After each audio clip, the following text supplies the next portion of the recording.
Hey guys, tonight we slip behind the soot-covered curtains of Victorian London and descend into a world of candle-lit illusions and back-alley bargains. The air stinks of coal smoke, gin, and too many secrets. You hear the creak of a sign above your head, Madame Lillian's House of Delights, painted in once bright reds now dulled by soot. The gaslights flicker as if even they know better than to burn too brightly here. You step inside. The warmth of the hearth barely cuts through the chill, and the polished wood floors only pretend at elegance. It's all part of the illusion lace curtains that haven't been washed in years, velvet divans with stuffing poking out. And you're the newest girl.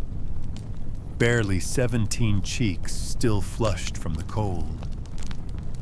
Or is that fear? So before you get comfortable, take a moment to like the video and subscribe, but only if you genuinely enjoy what I do here. And hey, drop your location and the time you're watching this in the comments. Let's see how far this little time machine can travel. Now dim the lights, maybe turn on a fan for that soft background hum. And let's ease into tonight's journey together. You're led into the parlor, a room soaked in cheap perfume and long-faded dreams. A cracked mirror reflects you back at yourself, blouse too thin, shoes too tight, eyes wide. You don't belong here, but you also have nowhere else to go. The madam's voice cuts through the muffled sounds of violin music downstairs. Name, she asks, not because she cares, but because she needs something to write in the ledger. You give one real or fake, it won't matter. You're no longer who you were outside. There's a thick velvet curtain separating this room from the hallway. You'll come to hate that curtain. It swishes open, and you're ushered into the dim maze of gaslight corridors, where girls lean on door frames, laughing too loudly and pulling at their too tight corsets. You try to smile back. One of them mouths, "Run." Outside, the city groans. London is swollen with people, most of them poor, many of them sick, and a handful like you drifting on the promise of work or warmth, or maybe just 3 meals in a row. But you'll soon learn this isn't a job. It's a sentence. Your first job is observation. You sit with the others and watch. One client at a time walks in, some with canes, some with wine on their breath, some with a wife waiting at home who'd sooner poison them than know where they are now. You try not to stare, but one of them notices you. "Fresh one," he murmurs, fingering his mustache. You flinch. The madam smiles, sliding herself between you and him. "Not yet," she purrs. She's still learning the ropes. You catch your breath, but that mercy has an edge you now owe her. And debts in this place grow faster than mold in a London basement. Later that night, your job is sweeping. The broom is brittle, the dust endless. You cough into your sleeve, and one of the girl, a veteran, maybe 19, laughs. That'll be the coal. Gets in your lungs. Or the scythe. Another laugh. Probably joking. Probably. The upstairs hall is lined with numbered doors. Behind them moans, snores, and sobs. You aren't assigned a room yet, but you notice how many of the doors don't lock from the inside. That fact alone nestles uncomfortably in your stomach. Historically, brothels like this flourished in places like Soho and Whitechapel, protected by bribed constables and ignored by Parliament. While official records always downplayed the number of sex workers in the city, private estimates put it at 80,000 women by mid-century. That's nearly 1 in every 16 Londoners. And that's just the ones counted. But historians still argue whether these numbers were wildly exaggerated by moralists or shamefully deflated by officials trying to hide the scale of exploitation. Back in the parlor, someone's singing, out of tune. You peek around the corner and spot a half-drunk gent trying to play the piano. One of the girls balances a tray of gin glasses on her hip, winks at him and mouths to you, "Smile more." It helps. You try. By midnight, your feet hurt, your head aches, and your stomach grumbles. There's no dinner break. You sneak a heel of stale bread from the kitchen and eat it behind a door. A mouse watches you twitching its nose.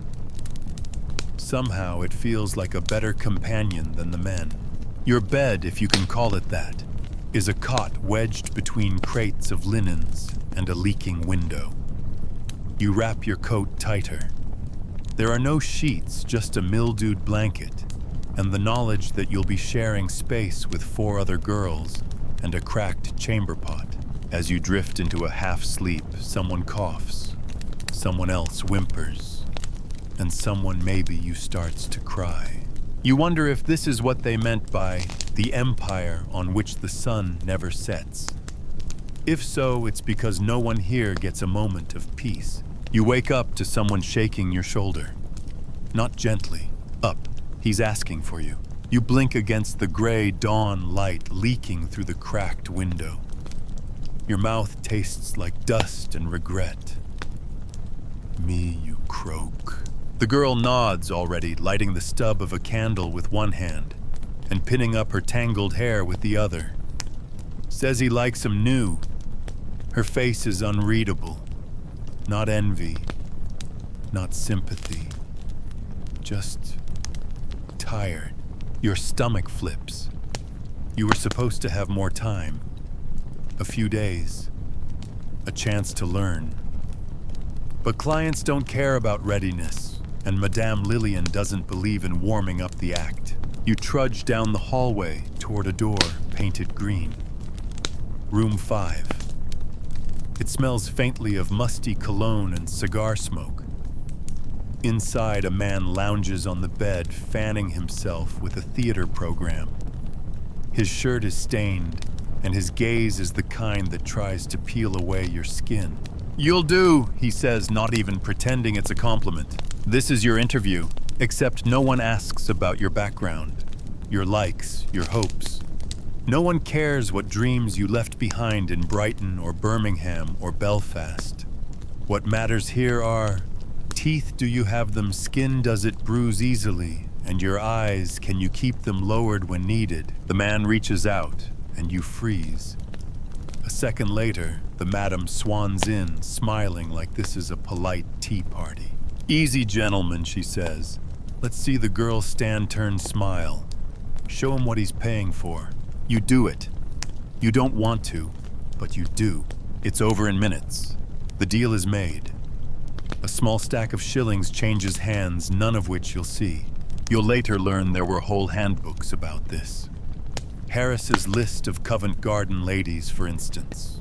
A pocket-sized directory of prostitutes sold by the thousands in the 18th and 19th centuries.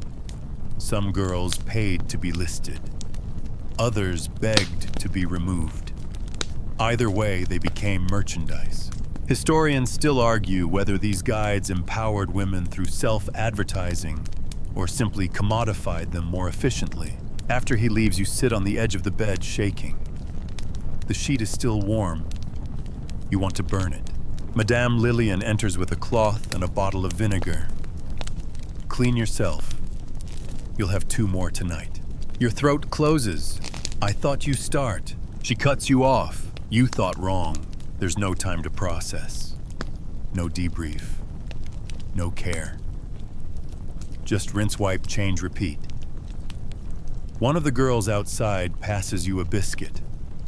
She doesn't speak, but the gesture is enough to keep your knees from buckling. You try to remember how you got here. It wasn't one moment, it was a chain. Your father's factory shut down. Your mother took in washing until the neighbors stopped paying. You were told there'd be a job in the city. As a seamstress, maybe. Or a maid. Instead, you ended up here wearing someone else's perfume and nobody's protection. Back in the parlor, a new client arrives. You're not sent to him yet, but the way he eyes you says it's only a matter of time. You try to smile. You're learning. You'll last longer if you don't think one of the veterans tells you later.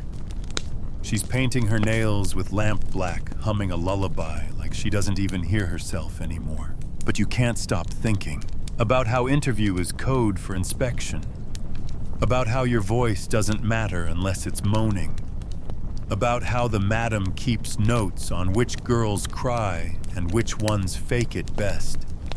She likes the criers, actually. Men tip better when they feel like they've broken something. You make your way to the back hallway where the truly awful clients get shuffled. The door has a bolt, but from the outside. You pretend not to notice. One of the younger girls asks you, "Do you think you'll get out?" You want to say yes, but you've seen too many locked doors already. Too many regulars who treat you like furniture. Too many bills with your name on them that somehow keep growing no matter how many clients you serve. So you shrug. Maybe. She nods like that's the best anyone can hope for. Your second client is a banker, neat and polite and twice your age. He tips well. He also bites. When you flinch, he laughs like it's foreplay. After he leaves, you examine the bruise in the mirror. It's just below the neckline. You'll have to wear a shawl tomorrow. You make a mental note to practice crying on cue. You don't know what time it is when the bell rings again, only that it means someone is ready, and it might be you. Your bones ache from the straw mattress. Your lips are dry. You reach for the glass of water by your cot, but it's already been knocked over, probably by the rat you heard earlier. Another girl pulls her boots on in silence. She doesn't look at you. That's the new rule, don't look unless you have to. Eye contact invites conversation, and talking leads to remembering, and remembering hurts. Downstairs, the gaslight sputters against a layer of grime. The mirror in the hallway is cracked now again. Someone must have thrown a shoe at it last night. You don't ask who. Things break in this house all the time, mirrors furniture people. You drag your fingers through your hair and shuffle to the corner wash basin. It smells like vinegar and something worse. The soap is thin and gray. You wash anyway. No one told you this job came with its own ecosystem of rot. The building is alive with it. Black mold on the walls, fleas in the rugs, cockroaches darting through the pantry. At night you itch in places you didn't know could itch. And no one seems to remember what silence sounds like. Even when it's quiet, there's coughing, or scratching, or sobbing, or worse, nothing at all. When you descend the narrow staircase, your legs feel like jelly. You're sent upstairs again, room 11 this time.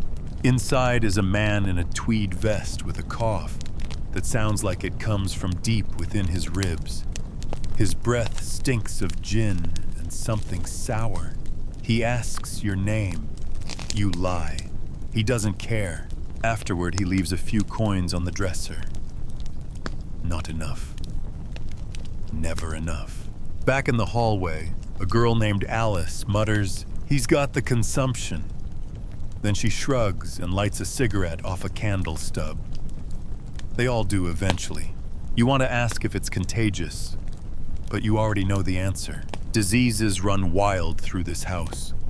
Tuberculosis, syphilis, typhus. No one talks about them directly, but you see the symptoms, girls with fever-bright eyes and open sores coughing blood into their pillowcases and hiding the evidence before Madame sees it. Mainstream history tells us that by 1864, the British government passed the first of the Contagious Diseases Acts, allowing police to forcibly examine any woman suspected of prostitution in military towns. They called it medical regulation. The women called it state-sanctioned assault. Historians still argue whether the acts were meant to protect soldiers from disease or simply to control and punish women's bodies. You see no doctors here, Only nurses who sell laudanum by the teaspoon and insist that warm vinegar cures anything. You try not to laugh when they say it. It's the same vinegar you just used to clean a chamber pot. The girls trade remedies like children trade secrets. Arsenic to keep your complexion pale.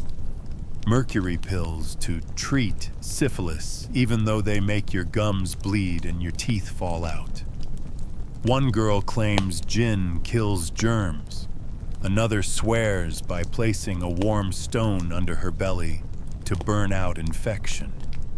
None of it works. You get a fever by week's end. It starts in your joints, then behind your eyes. Your nose bleeds during your third client. He calls you disgusting and demands a refund. Madame Lillian deducts 2 shillings from your wages for losing a customer. That night, you lie curled up in your cot, sweating through your only dress, and listen to the groans from down the hall. Someone is dying. But in here, it's hard to tell the difference between death and daily life. The fire in the hearth has gone out. You shiver beneath your blanket and try to imagine someplace warmer, cleaner, real, maybe a beach. You've never seen the sea not properly, but you picture it anyway, sunlight on waves, salt in the air, the feeling of sand between your toes. Then someone vomits in the hallway, and the image dissolves. The girls call this bedroom dreaming. It's what you do when there's nowhere else to go but your head. In the morning, your fever breaks, but the cold sweat lingers. You wrap a shawl tight around your shoulders and head back to the parlor. You're expected to be grateful. Later, you hear whispers of a girl named Tess who collapsed during a session. The client panicked and ran. Madame dragged Tess by the hair back to her cot and told the others, "Don't let her be seen until she can stand again." You bring her tea.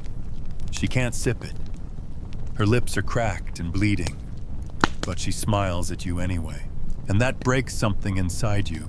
You'd think the madam would at least pretend to be nurturing, offer a kind word, a scrap of bread, something. But Madame Lillian is not here to coddle. She's here to count coins, pour gin, and terrify you into submission. She glides through the brothel like a ship's captain, corseted tight rouge, thick as war paint, and a voice sharp enough to slice through fog. When she speaks, the girls fall quiet. Not out of respect, but because they know what happens when you talk back. You see her slap a girl for being slow with a client. You see her drag another by the wrist for dropping a glass. You hear her whisper threats like lullabies. "Don't make me find someone who wants this more than you." In private, some girls call her the Duchess.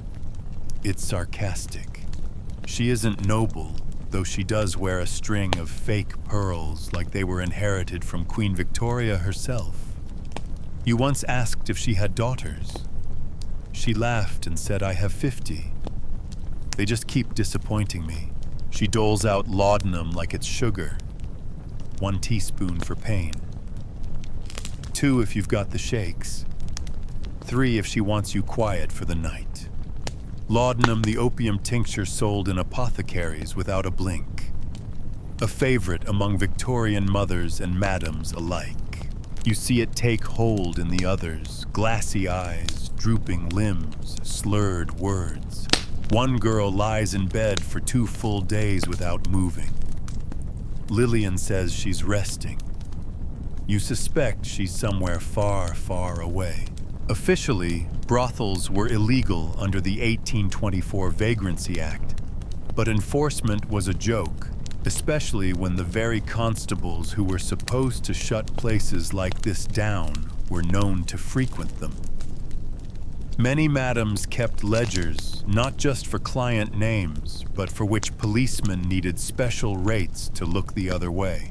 Historians still argue whether these brothel police arrangements were acts of corruption or a grim form of regulation.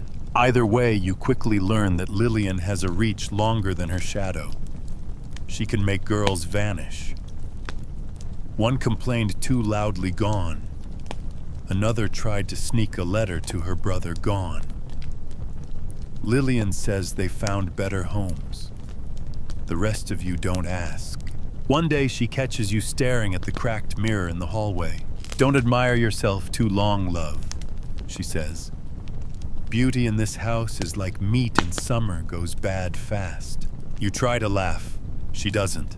In the evenings, she hosts what she calls specials private gatherings for high-paying clients. These are worse. Not because they're more violent, but because they pretend not to be. The guests arrive in carriages dressed in top hats and gloves. They sip wine and ask about your interests before doing exactly what everyone else does. Only now you have to smile more. Pour drinks. Laugh at jokes that make your stomach turn. If you falter, Lillian taps your wrist with a fan hard. Once she broke a girl's knuckle with that fan. She keeps a whip in the wardrobe, just visible, never used yet. You wonder if that's the real power, not punishment, but the constant threat of it. Lillian keeps the books herself. You see her scrawl notes with a quill muttering about debts and profits. Each girl owes for her room, her meals, her training, her dresses. Even the candles in the hallways are added to your total. You're told you'll start earning after your debts are paid. You will never earn. She feeds you just enough to keep you moving. Bread broth, watered down tea. When there's meat, it's tough as shoe leather. You once find a piece of bone in your stew. When you ask what it is, the cook says, don't. The older girls tell you Lillian wasn't always like this. She once worked the rooms herself years ago.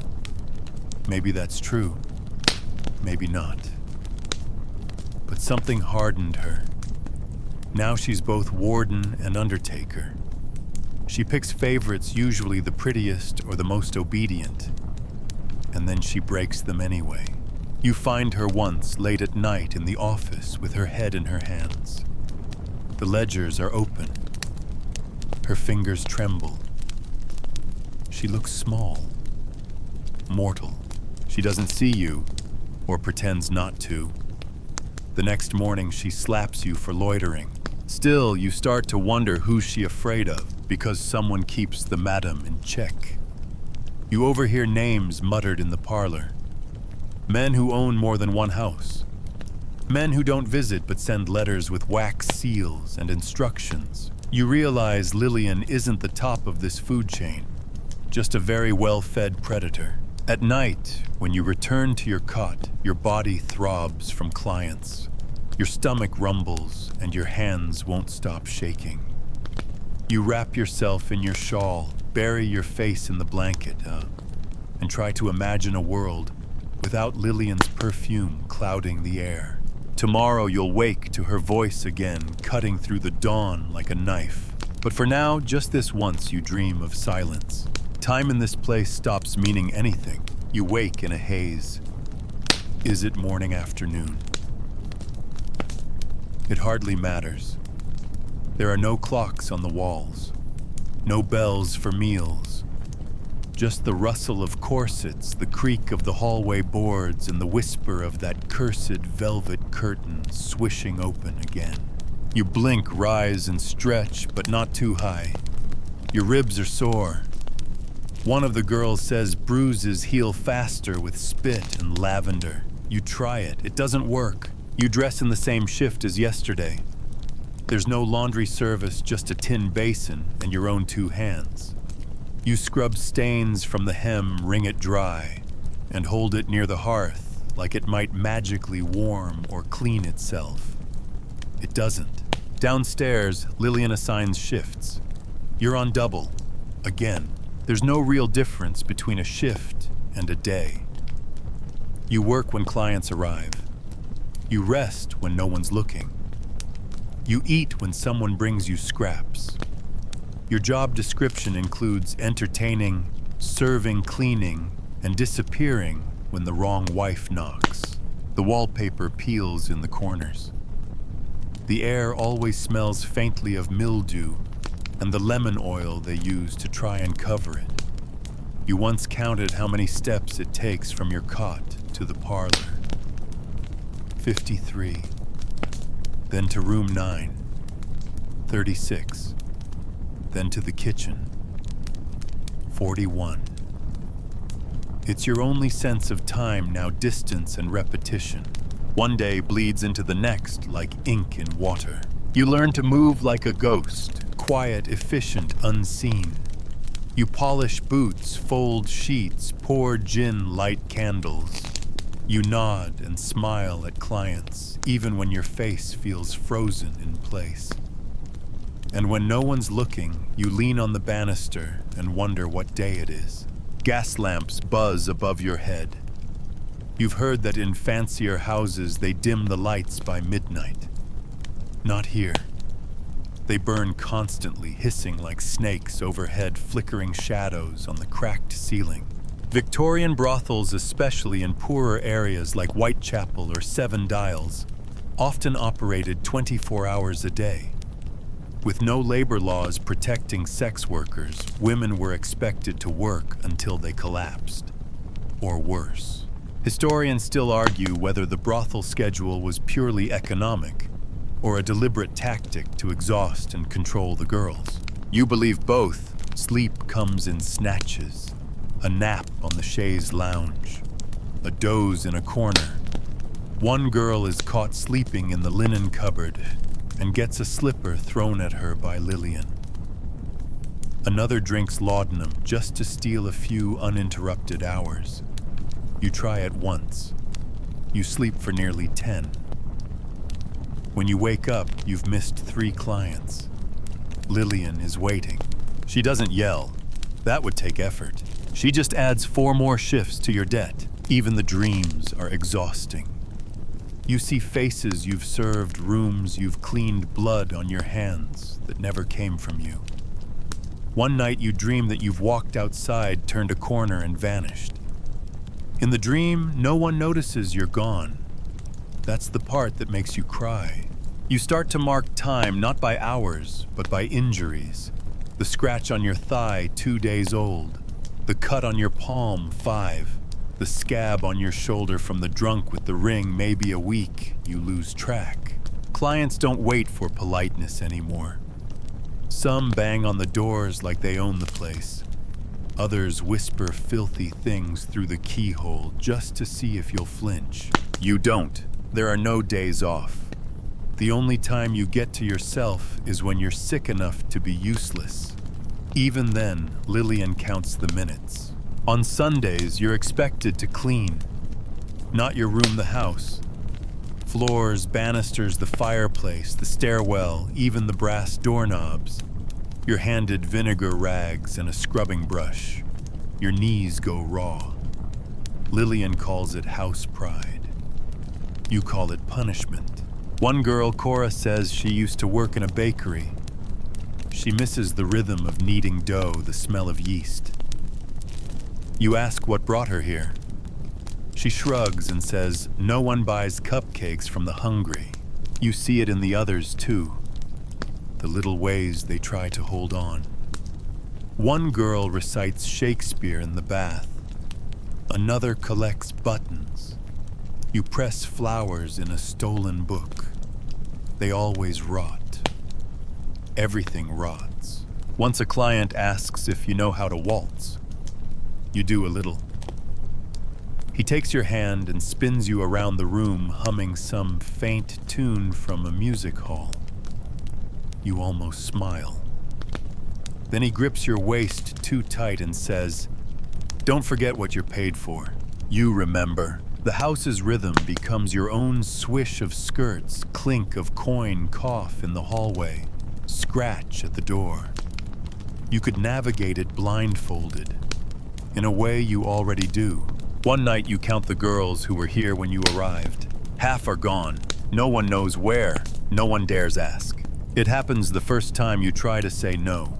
The client is a brute in a bowler hat with tobacco-stained fingers and breath like a butcher's bin. He reeks of sweat and old meat, and something in your gut whispers, "Don't go with him." You hesitate, just a beat. Lillian is there in an instant, her smile sharp as scissors. "This gentleman paid good coin," she says through clenched teeth. "Don't be ungrateful." You try again. "I don't feel well." Her hand closes around your wrist. Not tight, but firm enough to remind you whose house you're in. "You'll feel worse if you cross me." So you go. Later, when the man leaves, your lip is split and your blouse torn.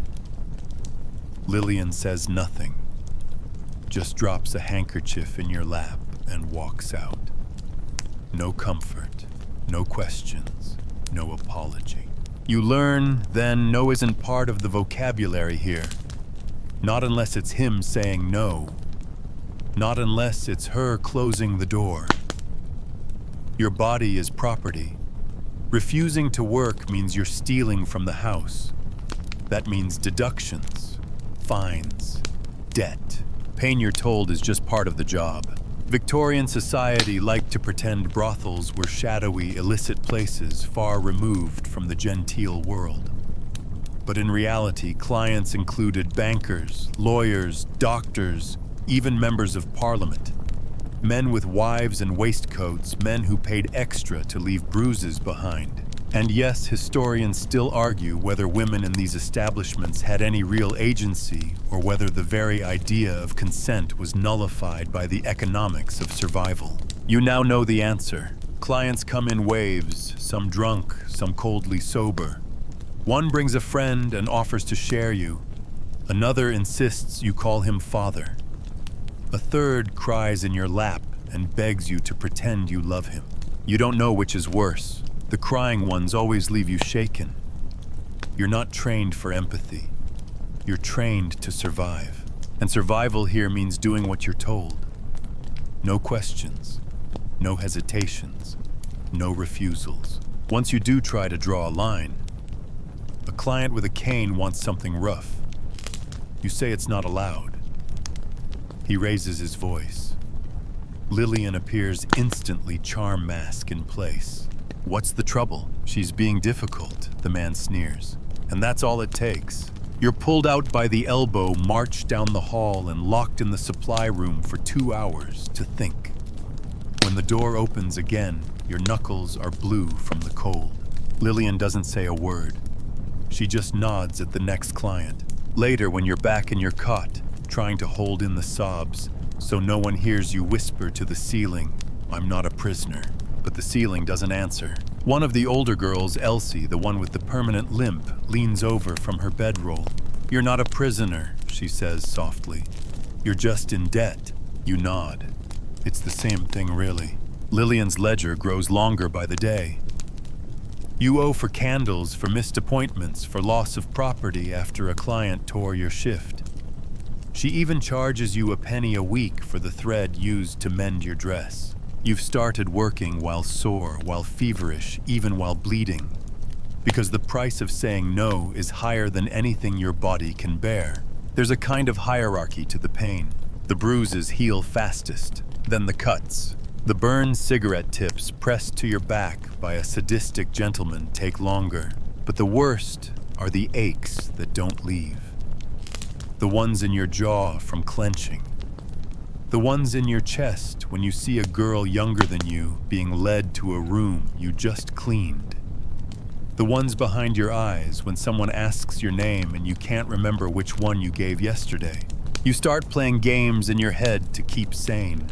What would you eat if you could have anything? Where would you go if someone gave you a train ticket? No questions asked. What's the real you, like the one before velvet curtains and vinegar baths? But even those thoughts start to feel foreign, like someone else's memories. You see your reflection in the mirror, your real face, not the painted one, and flinch.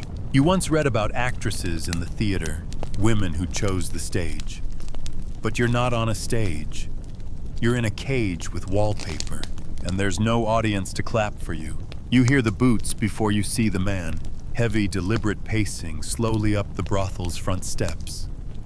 Everyone freezes. Even Lillian.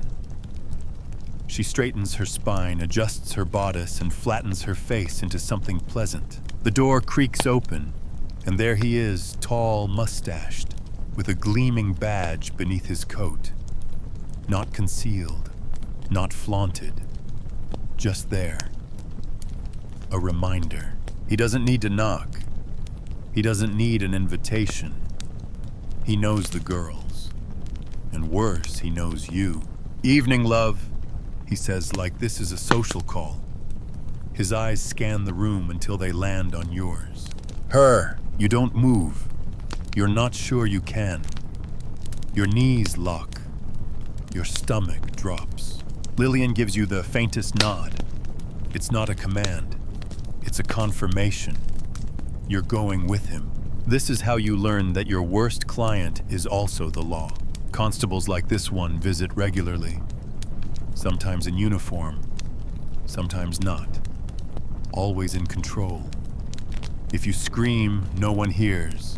If you fight, no one believes you.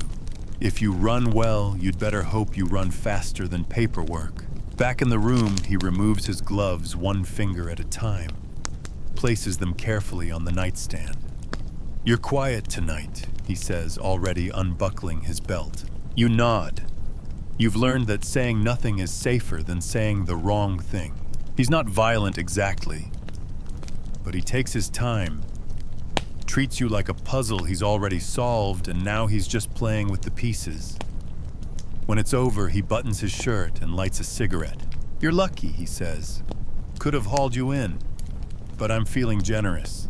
As if this was a favor. You lie there still. The candle sputters. The smell of smoke clings to the curtains. When he leaves, he winks at Lillian. "She's a good one. That earns you a sip of brandy and a sugar cube from the madam. A treat, she calls it." You stare at the cube as it melts on your tongue and wonder what it costs you. This is how protection works in the brothel. Not through walls or locks. Through silence. Through pretending the police are on your side even when they're inside your room pulling at your collar. Historically, some police officers were assigned to monitor brothels, often under the guise of regulating vice. But reports from reformers like Josephine Butler exposed the reality many of these men used their position to exploit, coerce, and control sex workers with impunity. Historians still argue whether the occasional arrests were genuine law enforcement or just a way to shuffle the unwanted women into new corners of the city. Back in the hallway, Elsie catches your eye. Her lip is split. She doesn't ask who you were with. She doesn't need to. You sit together on the stairwell for a moment, passing a crust of bread between you like it's sacred. "I heard there's a house near Clerkenwell," she whispers, "where the girls get Sundays off. They serve real food, even have lace on the pillows."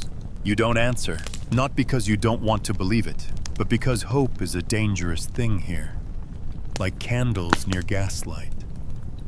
All it takes is one gust and the whole thing explodes. Later that night, Lillian posts a new list on the parlor door, names and room assignments for the week. You're paired with someone labeled Sergeant Wilkins. You know what that means. Another officer. Another shift where saying no is a crime all its own. You overhear one girl say she'd rather deal with drunks than lawmen. "Drunks pass out," she says. "The law remembers your face, and you can't afford to be remembered. Even the clients know it." One man brags to you that he's untouchable. He keeps a silver whistle in his coat and dares anyone to complain. No one touches the law, he laughs. Not even God. You smile the way you're supposed to. But inside you're folding in on yourself. Because if they are the law, then who do you run to? Not the church, they condemn you. Not the courts, they fine you. Not your family. If they even write back, they'll ask for money you don't have. So you stay. You endure. You adapt. You learn to recognize which officers come to talk and which ones come to take.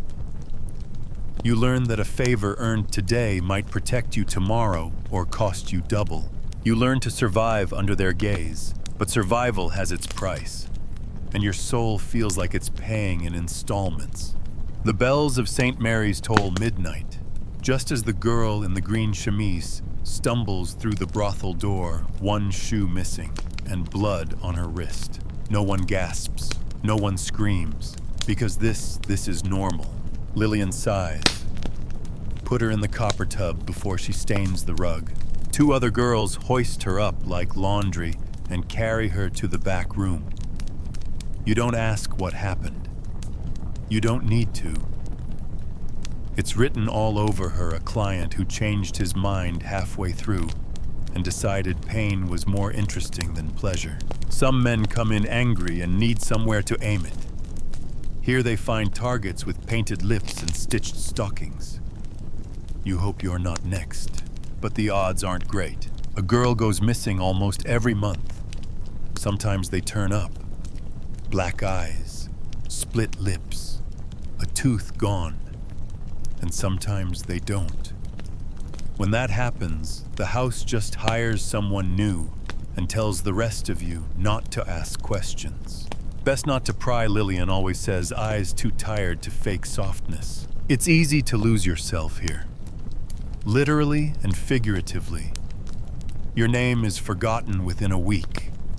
They call you Dove, Pet, Darling, anything but the name you came in with. Even your accent shifts, smoothing to please customers. Sometimes when you're in the middle of a session, you forget how old you are.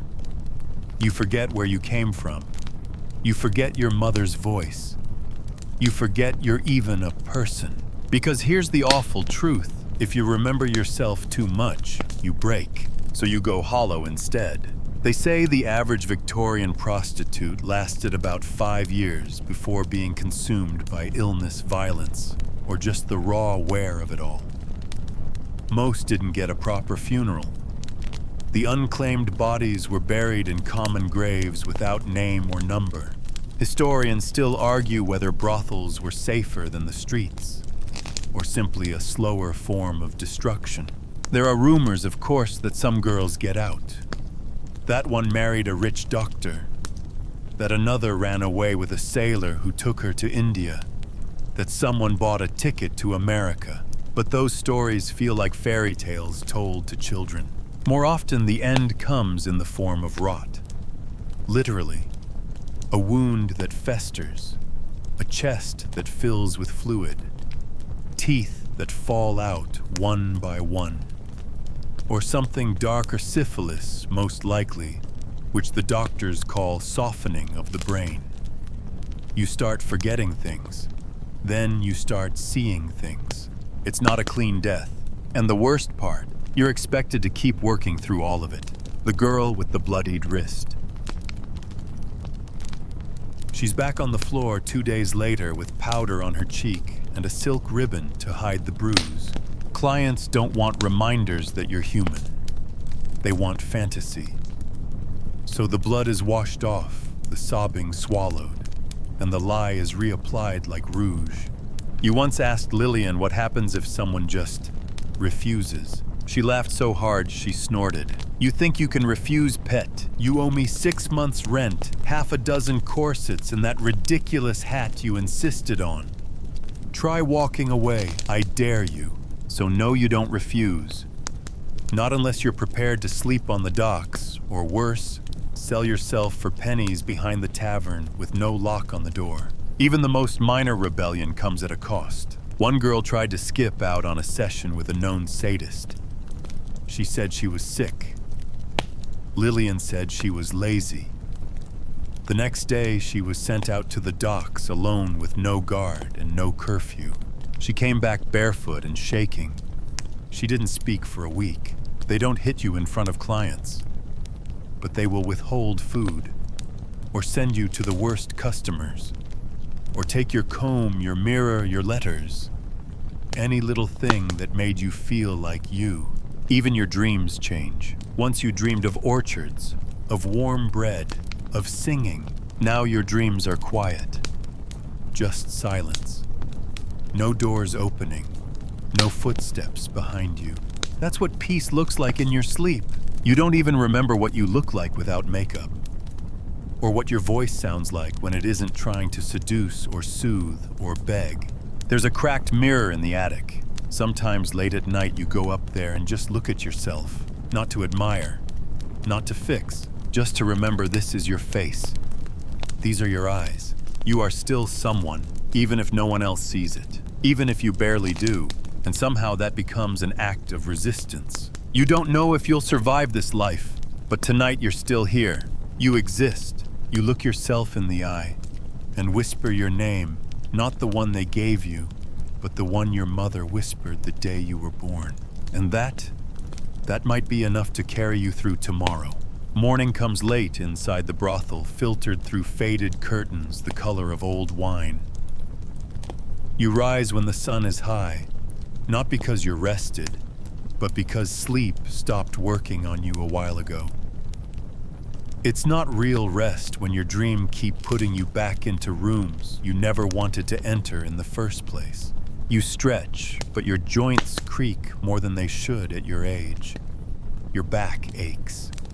Your hips bruise easily now. The mattress is stuffed with old straw, and no one remembers when it was last turned. You run your fingers over the places where the fabric's worn thin, and yes, still damp from the rain last week that leaked through the ceiling. Downstairs, Lillian's already barking at someone. There's an inspection coming, not police, something worse. The doctor. You've been avoiding this particular man for a month, maybe 2, which is a minor miracle. But now he's here and everyone is expected to line up like cattle. He smells of cloves and vinegar and wears gloves so white it's almost offensive. Open your mouth, wider, say ah. You've seen him use the same tongue depressor on 3 girls in a row. It's not about your health. It's about keeping the merchandise from spoiling too quickly. If you're visibly ill, you're sent to the sick room upstairs. No visitors, no pay. And the only medicine you get is hot gin and lavender oil. Sometimes you come back from the sick room, sometimes you don't. Victorian medicine is a generous phrase, really. Doctors knew just enough to be dangerous. You've had friends bled for a fever. One girl was prescribed mercury drops for her cough. She coughed up blood 3 nights later. Historians still argue whether these brothel visits helped prevent the spread of disease or simply made the girls easier to control. One thing's for sure, no one really asked you what you needed. After the doctor leaves, the house returns to normal, or what passes for it. There's laundry to hang, sheets to scrub, stockings to stitch. You'd think a brothel worker just worked nights, but no, between clients. You're expected to help maintain the illusion. Lace takes time to mend. Petticoats take hours to dry. And corsets break down like everything else, especially when laced tight for 8 hours at a time. You try to steal a moment in the back garden. It's just a square of dirt and a few stubborn weeds. But there's a bench and sometimes sunlight, and if you close your eyes, it almost feels like you're somewhere else. A bird lands near your feet. You freeze. Then the cat appears. His name is Othello. No one knows where he came from, but he's part of the house now. He limps like he's seen things. You relate. He curls up in your lap without asking. Warm, heavy, real. You stroke his ears, and for 5 minutes you don't feel like a product. You feel like a person. But peace doesn't last in this place. Lillian calls for you. A man's arrived. A regular. You don't like this one. He smells like tobacco and talks like your consent is optional. You force your face into the shape of welcome. You pour him a drink. You pretend to laugh when he tells the same joke as last time. You let him think he's special. Men like that, they want you to need them, but not too much. And then it's time. You climb the stairs, shoes off, heart steady. You leave yourself behind for the next 20 minutes. You become someone else, someone smaller, easier. And when it's over, you light a candle. Not for prayer, just for scent orange peel and cinnamon bark. Anything to mask the sweat. There's blood on the bed sheets. Not yours this time. But you change them anyway, humming to yourself. because it's the only song you still remember. Downstairs, Lillian nods as you pass her the earnings. Keep the rest, she says. You know she doesn't mean it. By mid-afternoon, you're sore again. You check the washroom mirror. There's a bruise on your collarbone, small and purple. Not enough to get out of work. You cover it with powder and a necklace. Presentation is half the sale, Lillian reminds you. And she's right. You're not a woman here. You're an arrangement of ideas, purity, mystery, desire. Even on your worst days, you are expected to sparkle. Once you tried not smiling. Lillian sent you back upstairs. No one pays for sulk, she said, so now you smile. Even when your teeth ache. Even when your gums bleed. Even when the ache behind your eyes whispers not again. Because the alternative isn't freedom. It's hunger. It's cold. It's disappearing. A girl named Elsie once ran off. You all took bets on how long she'd last. 2 days later, she came back barefoot and crying, clutching a shawl that didn't belong to her. She never told anyone what happened. She just started laughing in her sleep. Now she doesn't speak. The other girls have stopped betting. You go back upstairs. You have 10 minutes before your next client. You count them, one by one. Each breath a small defiance. Each moment a kind of survival. And somehow you're still here. You are still here. You don't remember when exactly the bleeding started. Maybe a week ago, maybe 2. It wasn't the usual kind. This one came with a dull ache deep in your belly, as if something inside had finally given up. You thought it might go away. You thought maybe if you ignored it, your body would stop complaining. But tonight, it stains through the linen before you even reach the second client. And now it's impossible to hide. You sneak back to your room and sit on the edge of the bed, pressing a folded cloth between your thighs. You tell yourself it's nothing serious, just your monthly again. You lie to yourself gently. Downstairs, laughter rolls in waves from the parlor, but it sounds distant. The house keeps spinning on, indifferent. You remember what happened to Clara. Clara had bled too much one winter. She was too embarrassed to say anything until she collapsed in the stairwell. They carried her to the sick room and lit a candle by the window. The candle stayed burning for 3 days. Then it didn't. You wonder if you'll get a candle, but there's no time to dwell. Lillian knocks. You're needed. Now. You dab your face with rose water and bite your lip until it flushes pink. You go back down with cotton between your legs and a prayer you don't really believe in anymore. The client is a military man, straight posture, dead eyes. You hate how he doesn't look at your face. You hate how he buttons his coat so carefully afterward, like you were just another item in his kit. He leaves a coin on the table, but it's not enough to cover your pain. And then just as he shuts the door, you collapse. Everything goes dim. Not blackout, but gray edges swimming floor nausea like hot metal in your mouth. One of the girls finds you and screams. It's a blur after that. Warm hands, cold towels, voices. The sound of coins clinking as someone runs for the midwife. Yes, midwife, because you're not worth a doctor this time. She comes in like thunder, an older woman with sleeves rolled high and a scowl that could quiet a riot. You didn't say you was expectin', she mutters. I wasn't, you croak. She checks you over. Fast, efficient, rough. Not far along, she says, like that's a kindness. Lucky you. You're not sure what she means by lucky. You feel hollow. Your hands are shaking. Your stomach cramps like it's trying to disappear inside itself. She gives you something to drink, black and bitter. You don't ask what's in it. You just swallow and hope it works fast. She leaves you with instructions, rest no client's broth if you can keep it down. But Lillian's face is stone. No work, no pay, she says. You understand. You nod. Of course you understand. You lie in bed for the next day. Or maybe 2. Time becomes slippery. The pain is bearable. The shame less so. The other girls whisper. not cruelly but nervously. No one wants to be reminded that their body might betray them next. Historians still argue whether brothel pregnancies were mostly accidental, or if some girls used them to escape, hoping that a kind client might take pity, offer a home or ring. But even the best men rarely looked back. You remember a girl named Maisie, who did get married. A client took her away to live in Kent. She wrote once said she had a garden and a little dog.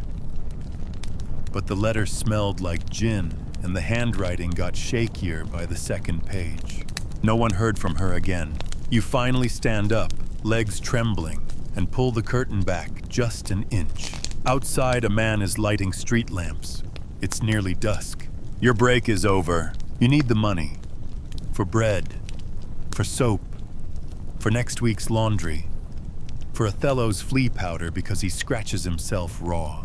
So you dress slowly, wincing at every movement. You pick the nicest corset, even though the boning bruises your ribs. You choose the red petticoat because red hides stains better than white. You comb your hair, but skip the rouge.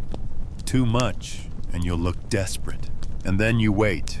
A new client tonight. He's polite, quiet, nervous even. The ones who hesitate are often the kindest. He stammers when he asks your name. You lie, of course. You always do. You tell him Rose. He smiles at that. Offers you a sweet from his coat pocket. It tastes like peppermint and orange peel. Strange and lovely. You lie beside him afterward, fully clothed, watching the candle flicker. And when he says, "Do you ever wish you could just go?" you answer honestly. Every day. He nods. Doesn't press further. He leaves extra coins. Doesn't ask for change. And just for a moment, you let yourself imagine what leaving might look like. You picture a train station, a second-hand suitcase, a borrowed name, a cottage with ivy, a job that doesn't involve lying down. But then you hear the floorboard creak outside your door. Another client, another night. And just like that, the dream fades. You tuck the peppermint wrapper into your drawer. Small things matter here. Even if they don't last, you wake up to frost on the inside of the window. That kind of cold that creeps into your bones before your eyes are even open. Your fingers are stiff as you reach for your stockings, and your breath clouds in the air like you've exhaled a ghost. Winter in the brothel doesn't just bring chill, it brings desperation. The clients change. Their hands are colder, rougher. They drink more, talk less, and pay later if at all. And the girls start coughing. First one, then another, until the whole house echoes with ragged throats and muffled sneezes. You're used to it, or so you tell yourself.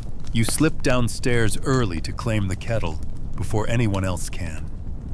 There's a slice of stale bread left from last night, hard as a roof tile, but you soak it in hot water until it's almost edible. Lillian walks past with a sour look. Use less coal, she barks. We're low again. She's always low. On coal, on patience, on compassion. Still, you thank her. Because manners are the only luxury you can afford. Back in your room, you layer skirts over your thin legs and wrap a shawl around your shoulders. You count the coins in your drawer again. Not for rent. Not this time. This time it's for medicine.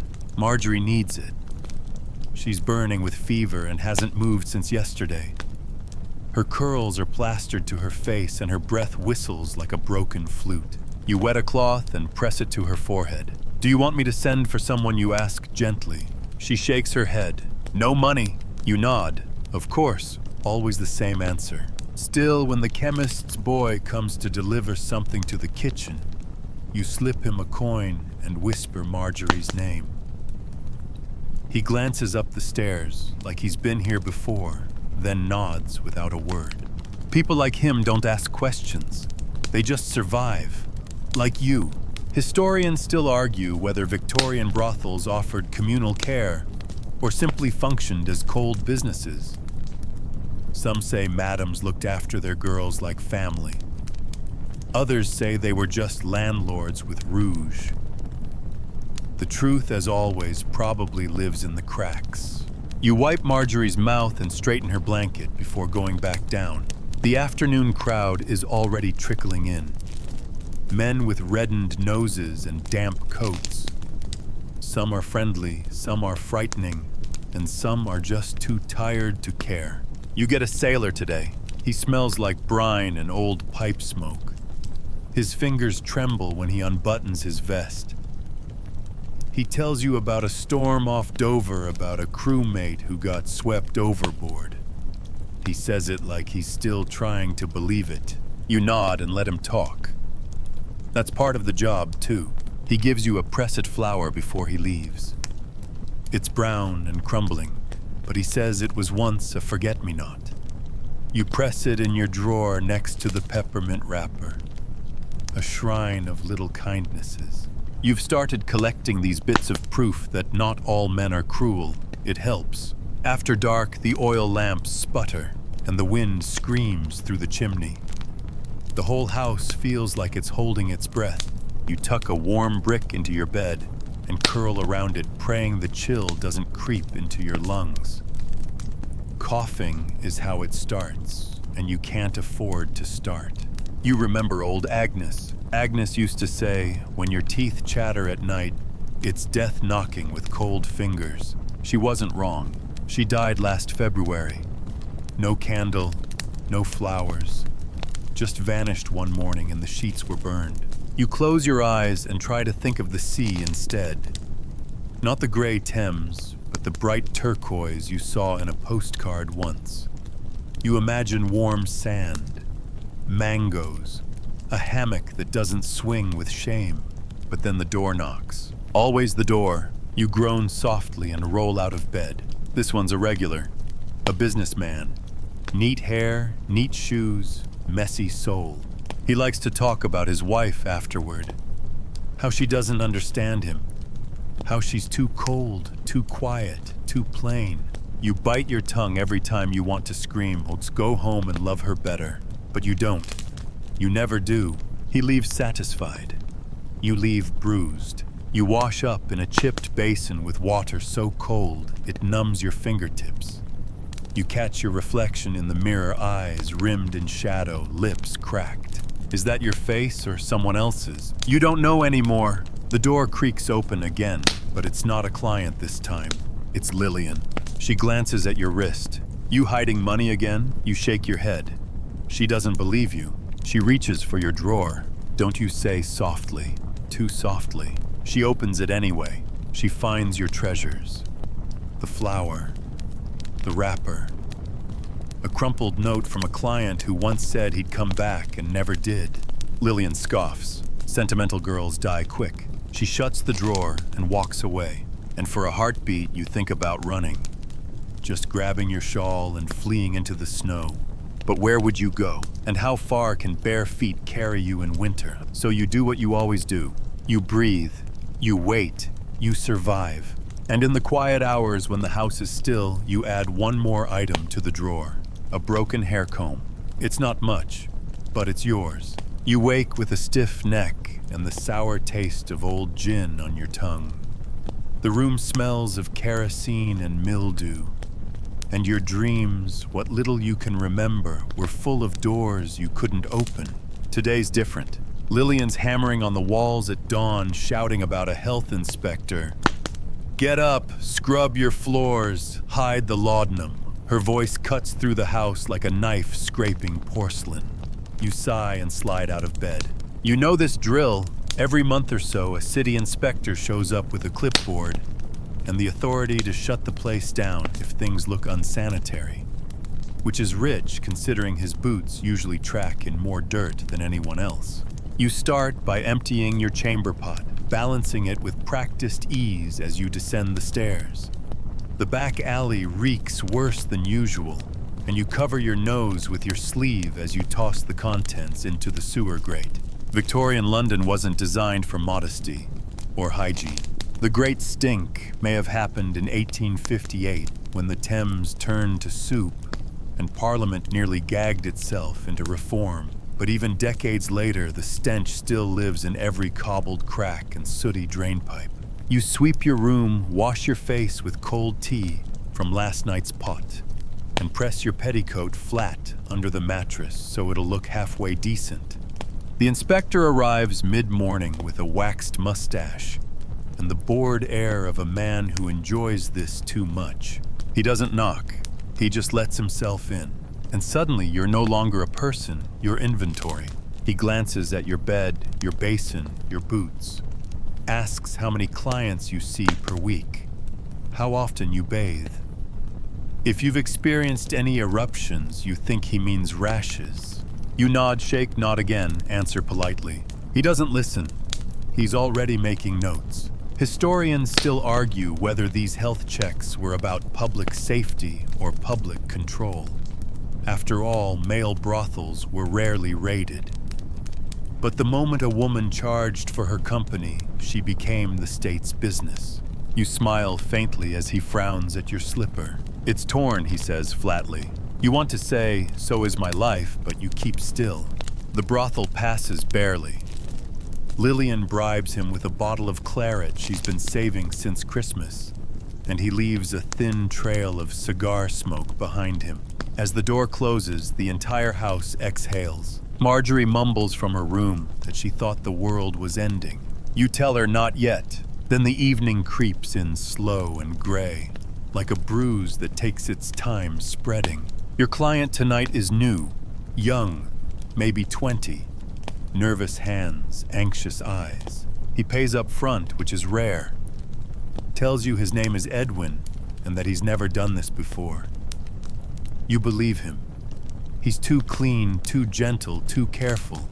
He asks, do you like working here? And for a moment the question stuns you. No one ever asks what you like. You shrug. It's warm most nights, and I eat. Edwin looks like he wants to say something else, but he just nods. He stays longer than most. Doesn't want anything sordid. Just conversation. And he leaves you with a coin wrapped in tissue like it's a secret. You don't unwrap it until later, and inside the paper is a pressed sprig of lavender. You put it in the drawer. Your shrine's getting full. After midnight, Lillian announces a bedbug check. You groan. Everyone groans. Mattresses are dragged to the alley. Boiled water, fetched vinegar poured over seams. You all stand outside in nightgowns and boots, arms crossed, teeth chattering. Mabel jokes it's the most fresh air she's had in weeks. You all laugh because what else can you do? One of the girls, Rosalie, finds a louse and starts crying. Lillian yells at her to hush. You take Rosalie's hand and squeeze it. It's not your fault, you whisper. She nods but doesn't believe you. Back inside, the house smells like vinegar and coal. The floorboards are slick. The mood is brittle. You can feel the cracks in everyone tonight. There's talk of a girl from another brothel who went mad last week, stripped naked in the street, shouting about angels and fire. She always was too delicate, someone says, or too sane, another mutters. You lie in bed with your eyes wide open, thinking about that girl. About how many more nights you'll wake up and not remember your name, your age, or the feel of real grass under your feet. There's a rustle at the door. It creaks open, but it's not a client this time. It's Mabel. She looks pale, eyes red. She sits at the edge of your bed and says quietly, I think I'm pregnant. Your breath catches. There's no judgment, no surprise, just that icy knot in your stomach. Because you know what comes next. She won't be allowed to stay, not unless she gives the baby up or takes care of it. You both sit in silence for a while. Then you give her the peppermint wrapper from the drawer. Take this, you say. Breathe it when you feel sick. She presses it to her lips and nods. And just like that, the night shifts. Not lighter, not brighter, but softer somehow. A little less cruel. Outside, the street lamp flickers. Inside, you add another scrap to your drawer. A note in Mabel's handwriting, thank you. You wake to Mabel gone. Not gone, just vanished into one of the city's early errands. Maybe to the chemist. Maybe to stare at the river and not think too hard. You hope she'll come back. You need her to come back. The morning light cuts through the curtains like a razor. and you wince. Last night's peppermint still lingers faintly in the air. Downstairs, Lillian's already barking orders. There's talk of a constable's visit which always puts her on edge. She smooths her dress more than usual and applies her rouge with violent determination. The rest of you tidy up, folding throws, brushing lint off settees, recurling stray ringlets. Not for pride, for survival. The police don't come for justice, they come for favors. And you know exactly what kind of favor they expect in return for not shutting you down. Historians still argue whether Victorian police corruption was systemic or just the predictable rot of low pay and unchecked power. Either way, the result is the same protection for a price, and not always in coin. You hear the door open with a low groan. Boots clack on wood. You don't even have to look to know it's the same pair that always shows up. Sergeant Billings, a thick neck and a too-tight collar breath like pickled onions and eyes that wander with intention. Ladies, he drawls as if entering a drawing room instead of a workplace. No one corrects him. He does his little performance walks, the rooms, lifts a pillow, taps a windowsill, then asks who's willing to chat privately. His voice oozes entitlement. You avoid his eyes. So does everyone else. Lillian gestures vaguely toward Beatrix, who's already stepping forward. Poor Beatrix, always stepping forward. Later she returns to the parlor, quiet and gray-faced. No one asks what happened. No one has to. Instead, you bring her a sugar cube and sit beside her until the silence feels less sharp. Afternoons are slow now. Summer heat has turned sticky. The clients don't show up until dusk, so the house slumps into a sleepy kind of limbo. You take out a needle and mend a rip in your stocking. Across the room, Rosalie's trying to sketch something on a scrap of butcher paper. A rose, you think, but it keeps turning into a bird. You doze off briefly with your needle still in hand and wake to the creak of the post slot. Mail. It's rare. Lillian gathers the few envelopes like a dragon counting her gold. One's a bill. Another's a circular about soap. The third, it's for you. You blink. There's no name on the outside, just a smudge of wax and the initials ES. You open it with trembling fingers. Inside a small card for a future beyond this. Save what you can. There's a coin enclosed, a sovereign. You almost drop it. That's a week's worth of meals. Or a train ticket. Or your heart flutters one step towards something else. You fold it neatly, press it between the pages of your Bible, and say nothing. Not yet. The evening brings a different kind of tension. A girl from another house has been found dead. The whispers travel fast, overdose, they say.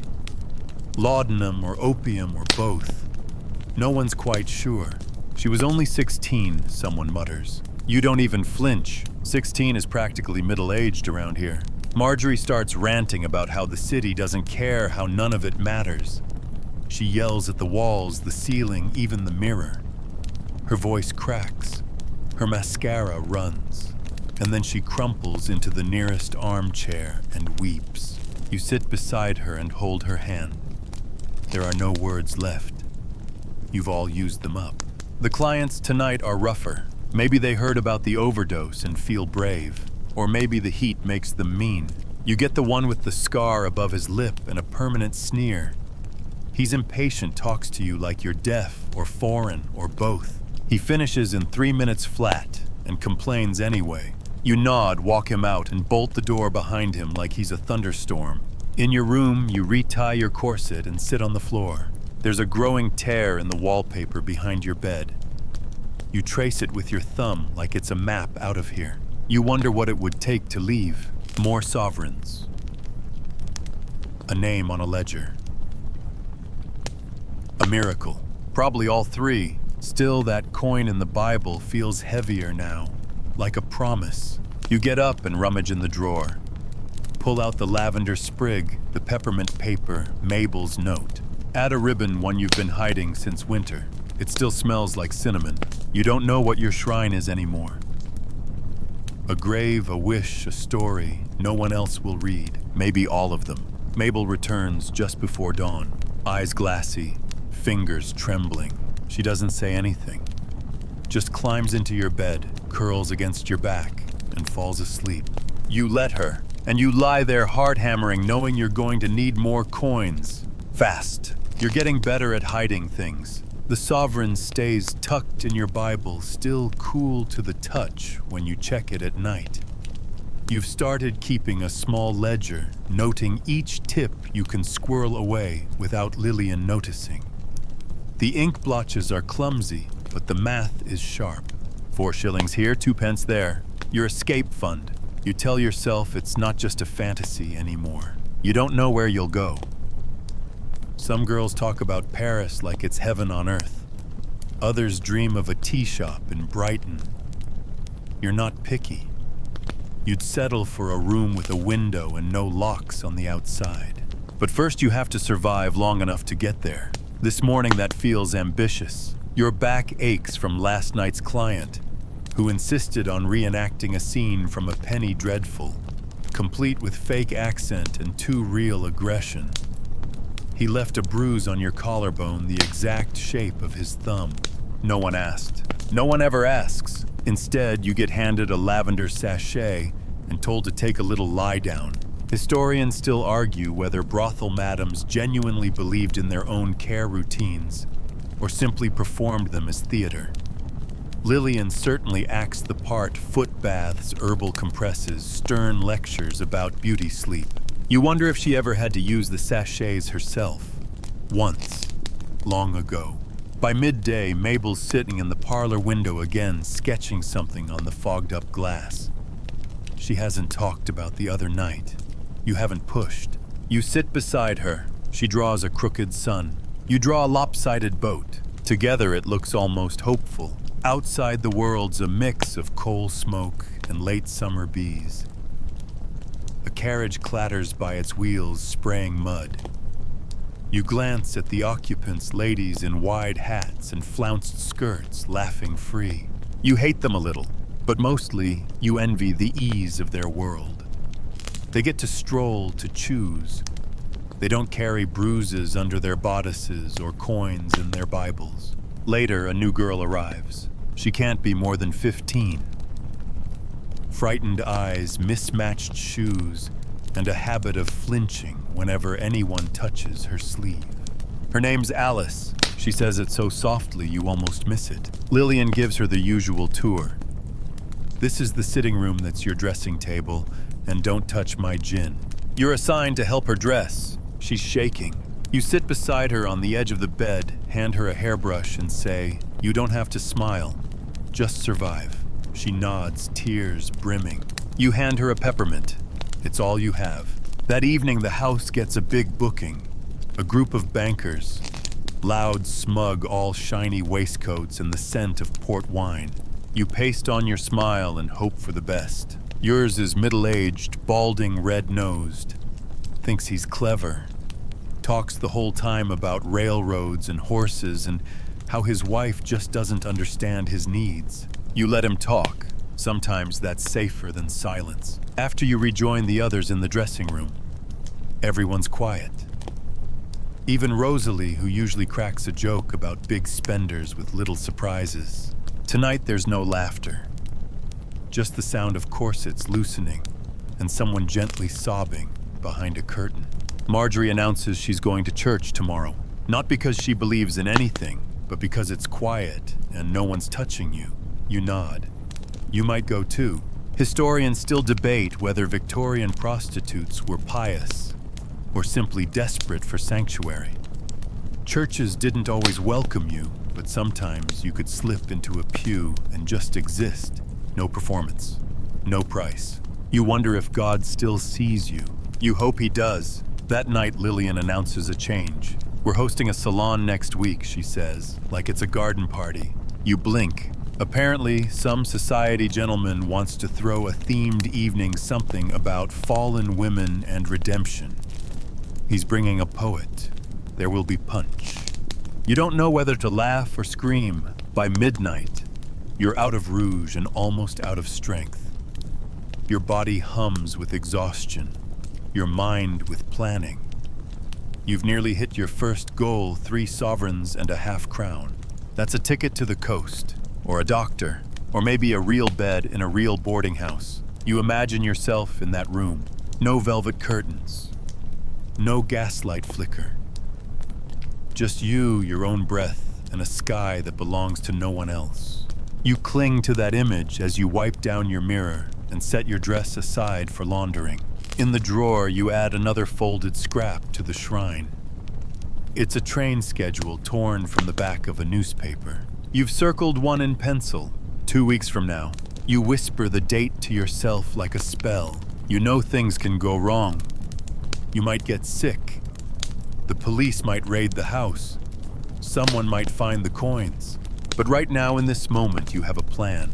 You have a chance. And for the first time since you stepped foot in this house, you feel like you're more than just surviving. You're preparing to leave. The days pass like a slow march to a cliff's edge. You keep your head down, your steps, careful, your tone polite but distant. Every shift now is about minimizing damage, less banter, fewer laughs. Not because you're becoming cold, but because you're conserving. You're almost free. You count each coin every night beneath your pillow, then re-hide them in a new spot, just in case. You test different exits with your eyes, the servants' hallway, the back alley near the coal chute, even a risky leap from the low roof near the conservatory. One route will do. Your escape date is a week away. You don't tell anyone, not even Mabel. Especially not Mabel. She's too kind, too reckless. She might try to come with you. She might tip off Lillian by accident. Instead, you leave little kindnesses behind. A better corset string for Alice. A scrap of chocolate under Marjorie's pillow. An extra comb for Rosalie's hair. They deserve more, but there's only so much you can carry. The salon evening arrives, and it's stranger than you expected. The house is polished within an inch of its life. Lillian brings out the blue velvet settees, usually reserved for funerals and Christmas. The poet wears a monocle and asks if he may interview you. You say no. He doesn't press. One of the bankers tries to rescue Alice with a 5-pound note and a Bible tract. She's too confused to respond. You gently take the tract, fold it, and stuff it under a table leg to stop it wobbling. Historians still argue whether these faux rescue performances were genuine attempts at reform or just another layer of domination dressed up in righteousness. You know what they feel like. A different flavor of purchase. Still a price tag. Still no choice. That night, no one sleeps well. You lie awake, staring at the cracked ceiling, listening to Mabel's breath across the room. It catches sometimes. You think about her lungs. You wonder if you should leave the money for her instead. But then you hear the heavy footsteps in the hallway. The floorboard that always creaks outside your door. And you remember no one is coming to save you. So you have to save yourself. You rise before dawn. It's not dramatic, no crashing windows or stolen horse carts. You dress like you're heading to market. The coins are stitched into your hem and laced into your boots. You tie a scarf around your hair and walk past the sleeping girls, past the sleeping house. No one stops you. Outside, the air is cold and damp. Your breath clouds the morning. The gas lamps are still glowing. The market vendors are just beginning to wheel out their carts. You walk and walk. Every step feels like rebellion, like resurrection. You pass a man slumped against a wall. He doesn't even glance at you. You pass a constable, but keep your gaze steady. You pass a church, and for half a second, you think of ducking inside just to say thanks. But the train station is ahead, and you can already hear the whistle. You buy your ticket with shaking fingers. The clerk doesn't care. He stamps it and hands it back without looking up. It's a third-class bench in the last car, no padding, No tea, no kindness, but it's away. The train hisses. You step aboard. You sit by a cracked window and rest your head against the cool glass. You see soot and rooftops and a morning sky that doesn't know your name. You're not sure where you're going yet, but you know where you've been, and that's enough. As the city slips away behind you, so do the voices, the perfume, the creak of old beds, and the scrape of corset bones. You let them go one by one. The girl who walked into that brothel didn't know how to survive a night. The one riding this train, she might just survive a life. Word count 1 to 80.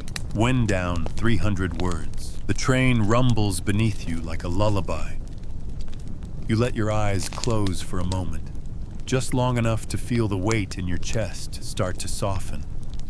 The fear doesn't vanish, it never really does, but it gets smaller, quieter, tucked somewhere safe where it can't steer you anymore. Outside the window, the land is softening too. Coal smoke gives way to green hedgerows and slow-moving sheep.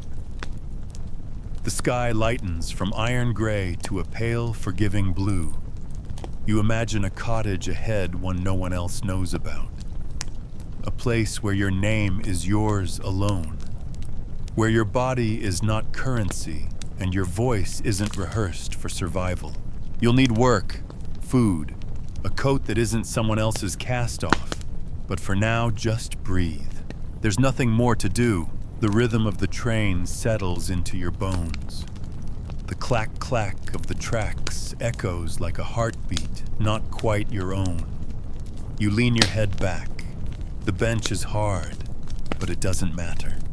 You're free. And in freedom, even discomfort feels soft. So let go. Let this moment hold you. Let the quiet cradle your thoughts. Let the sound of distant whistles and turning wheels wrap you like a blanket. No more gaslight. No more velvet lies. Just this sky, this wind, this forward motion. Sleep if you can. Dream of names not whispered in the dark, but sung aloud in sunlight. You made it. You're still here. You're going somewhere new. And that for tonight is enough. End of script. Sweet dreams.